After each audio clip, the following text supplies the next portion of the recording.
Hello friends, I am Sanjeev Kadian and today I welcome to all of you at this station at this platform British English 3873. My dear friends, today we are going to discuss how to use words or sentences in our daily life. That's the most important segment in English because a majority of the students going to English medium school don't try to speak English. So first of all we have to speak English. For that we will need some sentences, phrases or words. So my dear friends, if I say regarding fluency, so first of all you have to change your sentences or phrases on daily basis. Like if you say hello how are you, तो आपको इसे change करना होगा ताकि नए sentences use किए जाएं और सेंटेंसेस में कुछ इंटरेस्ट क्रिएट हो। लाइक आप किसी को ये कहेंगे हेलो हाउ आर यू के प्लेसेस पर what's up man, hey man what's up, या फिर 2-4 दिन ये सेंटेंस बोलने के बाद फिर आप कुछ ऐसा बोलेंगे how you are going mate, how you are going mate. So my dear, every day you have to try to speak more sentences and try to replace sentences after 1 week. चलिए friends, अपनी class start करते हैं कुछ ऐसे sentences के साथ और सीखते हैं। बिल्कुल बेसिक से सीखने वाले माय डियर। यहाँ पर मैं कहना चाह रहा हूँ मैं चादर बिछा रहा हूँ, तो आप कैसे कहेंगे I am laying the bed sheet, तो यहाँ पर बेड शीट होगा माय डियर। नेक्स्ट में देखिए सेम पॉइंट यही है, मैं कालीन या दरी बिछा रहा हूँ तो मुझे कहना होगा I M laying the carpet, I am laying the carpet. अगर आप कहना चाहते हैं कि मैं पौधों को पानी दे रहा हूँ तो आप कहेंगे I am watering the plants, आप कहेंगे I am watering the plants.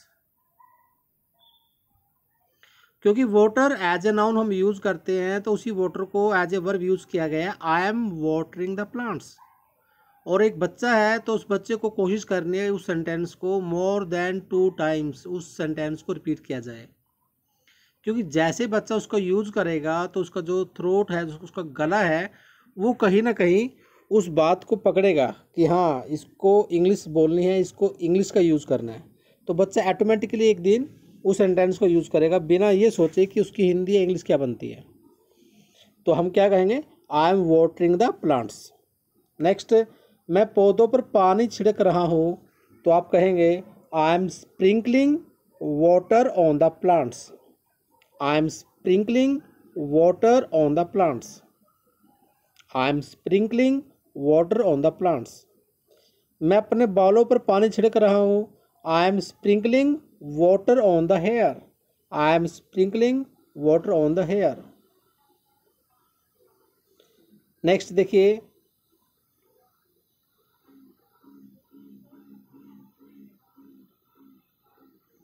मैं गमलों में पानी डाल रहा हूँ तो जब पानी गमलों में डाला जाएगा तो आप यूज करेंगे pour, I am pouring water into the pots. मैं गिलास में पानी डाल रहा हूँ, I am pouring water into the glass. और अगर आप कप में चाय डाल रहे हैं तो आप कहेंगे आई am pouring T into the cup, I am pouring T into the cup. और अगर आप कहना चाहते हैं मैं कढ़ाई में तेल डाल रहा हूं तो आप कहेंगे आई am pouring oil into the pan, pan means कढ़ाई। नेक्स्ट,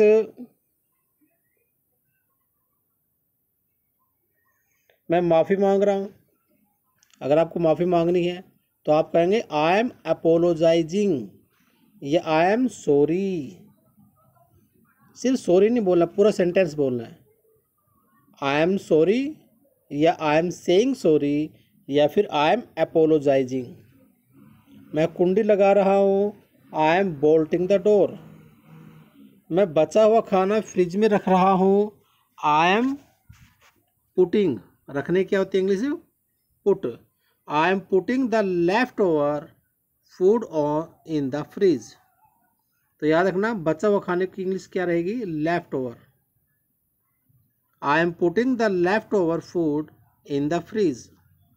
मैं दीवार पर सहारा ले रहा हूँ, I M leaning on the wall.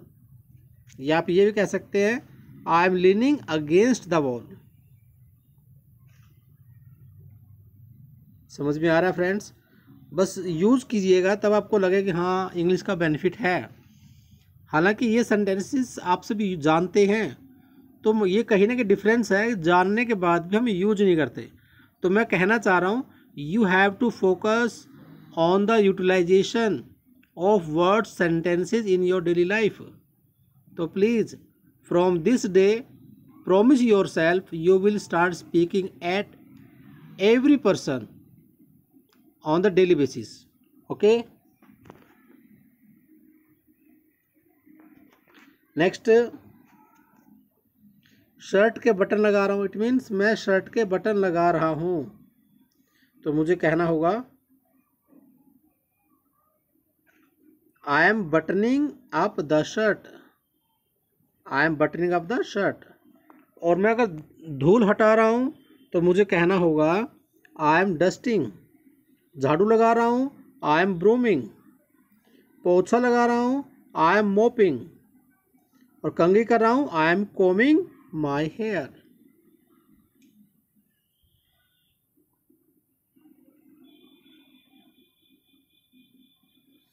मैं बालों में कंघी कर रहा हूँ I am combing my hair. मैं बाल कटवाने जा रहा हूँ I am going to get a haircut. I am going to get a haircut. मैं अपने कुत्ते को घुमाने ले जा रहा हूँ तो आप कहेंगे I am taking my dog for a walk. और अगर मैं कहूँ कि मैं खुद मॉर्निंग वॉक पे जा रहा हूँ तो मैं कहूँगा आई am going for a morning walk. Next, मैं अलमारी में शर्ट डाल रहा हूँ। डालने की इंग्लिश क्या होगी, putting. Like this, putting. I am putting the shirt. कहाँ डालने जा रहे हो, इन द अलमीरा या कबर्ड। Cupboard, not cupboard. ये लास्ट क्लास में मैंने बताया भी था आपको। मैं अलमारी से शर्ट निकाल रहा हूँ I am taking out the shirt from the अलमीरा। शर्ट निकाल रहे हो तो I am taking out the shirt from the अलमीरा। मैं अलमारी में टटोल रहा हूँ I M cropping in the अलमीरा। मैं वॉशिंग मशीन में कपड़े डाल रहा हूँ I am putting the clothes in the washing machine.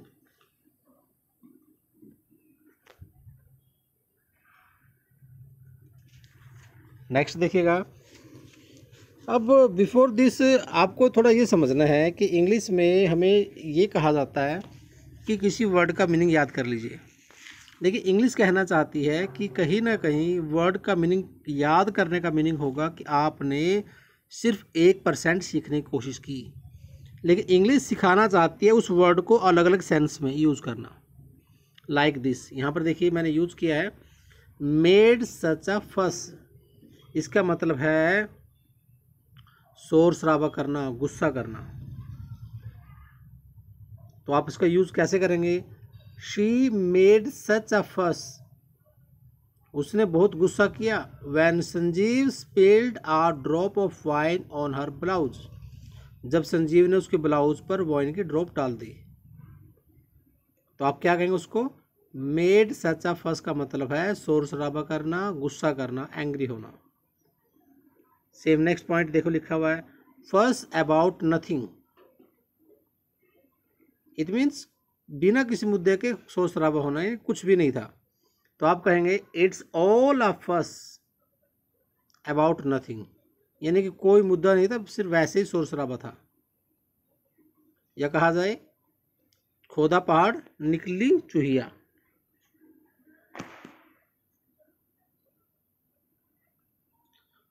Next point देखिएगा what the fuss is about. फस किसके बारे में है, यानी कि मुद्दा क्या मुद्दा है, शोर शराबा किसके बारे में है। ये नेक्स्ट एग्जाम्पल बन गया। नेक्स्ट एग्जाम्पल फिर देखो आई don't see what the fuss is about. आप किसी से पूछ सकते हैं मैं नहीं जानता कि जो फस है, जो शोर शराबा है वो किसके बारे में है। अगर आप किसी से पूछना चाहते हैं शोर शराबा किसके बारे में, तो आप क्या कहेंगे, what the fuss is about. अगर आप नहीं जानते उसके बारे में तो आप कहेंगे I don't see what the fuss is about, as he seems like a fairly ordinary looking guy to me. क्योंकि वह व्यक्ति तो मुझे बड़ा साधारण सा अच्छा सा दिखने वाला व्यक्ति लग रहा था, क्योंकि इसलिए मैं ये कह सकता हूँ कि मुझे पता नहीं मुद्दा क्या है, गुस्सा किस बारे में हो रहा है। We try to arrange a ceremony, we try to arrange a ceremony with as little fuss as possible.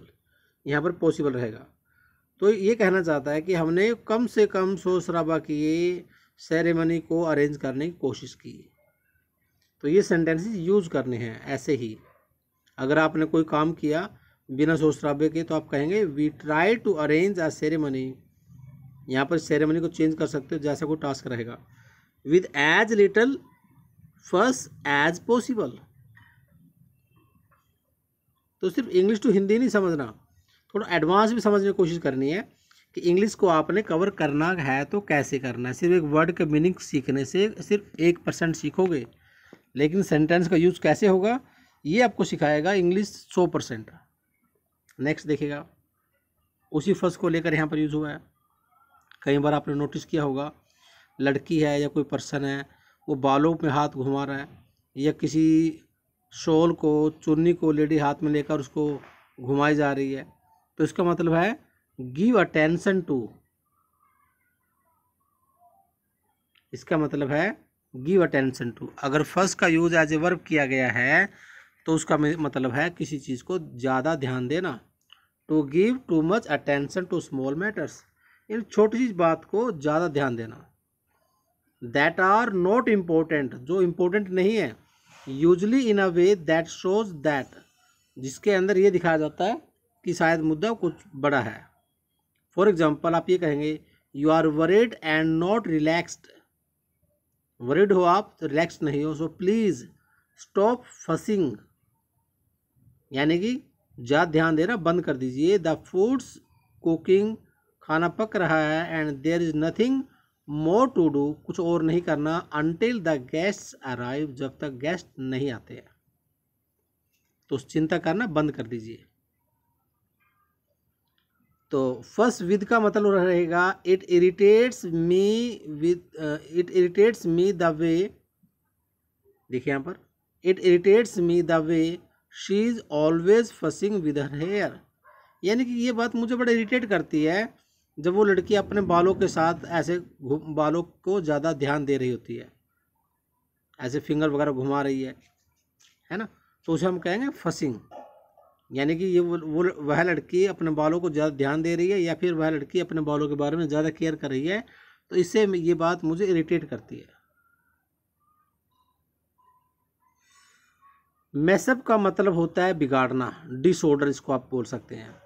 He goat another chance, उसे दूसरा मौका मिला, and didn't want to mess up again, तो इसलिए वह उसे बिगाड़ना नहीं चाहता था।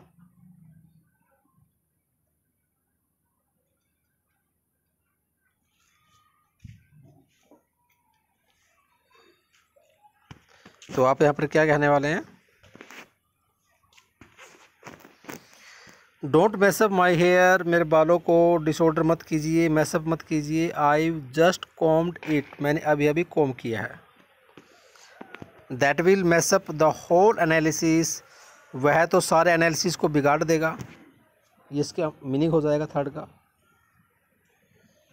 फोर्थ सेंटेंस कह रहा है what are the odds that they will mess up, वे कौन से ओड्स हैं जो बात को बिगाड़ देंगे।